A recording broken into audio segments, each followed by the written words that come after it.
araw, Pilipinas. Sa gitna ng pinaigting na kampanya kontra katiwalian, ipinag-utos ni Pangulong Rodrigo Duterte ang pag-audit sa mga proyekto ng Department of Public Works and Highways dahilan sa mga umano'y ghost projects sa ilang rehiyon. At maliban po sa DPWH, muli ring nagbigay ng mahigpit na babala ang Pangulo sa iba pang ahensya ng gobyerno na may katiwalian pa rin.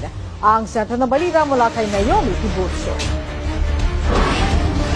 Muling binalaan ni Pangulong Rodrigo Duterte ang mga opisyal na sangkot sa katiwalian upang magbitiw sa pwesto o humarap sa paglilitis. Sa Talk to the People ng Pangulo kagabi, muli niyang inisa-isa ang mga pangalan ng opisyal mula sa Bureau of Customs na idinismiss ng Office of the Ombudsman sa salang gross neglect of duty, grave misconduct at iba pa. Binasa rin ng Pangulo ang pangalan ng mga empleyado at opisyal mula sa PhilHealth na nasa ilalim ng preventive suspension ng Office of the Ombudsman. Ngunit naging matalim ang babala ng Pangulo nang banggitin ang talamak na ghost projects at mga substandard projects sa ilalim ng sangay ng Department of Public Works and Highways o DPWH, partikular ang mga regional directors. Ang pinakamarami siguro matanggal would be DPWH. I really intend to clean government. At least kung hindi ko kaya, maminus-minusan ang kurakot sa gobyerno. Muling pinaiimbestigahan ng Pangulo ang mga kaso ng korupsyon sa kagawaran na hanggang ngayon ay hindi pa rin naresolbahan. For the longest time, wala masyadong investigasyon dyan.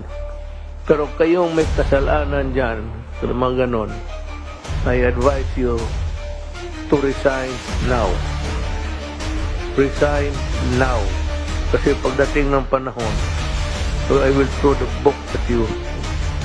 Even the kitchen sink, saka makita ninyo, you will be prosecuted administratively and criminally at walang patawaran dito.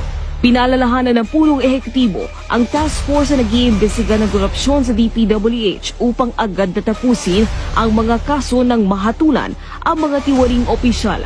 Samantala, kinilala naman ng Pangulo ang kapulisan at mga sundalo na naging bahagi sa pagkakabilang ng Pilipinas sa Gallup Survey ng mga pinakaligtas sa bansa sa mundo ayon sa tiwala ng mga mamamayan sa mga law enforcers. It only shows that, we have to credit the police and the military and the other uniform services of government who have toiled to make this country at least very peaceful. Naomi Tiburcio, para sa Bayan.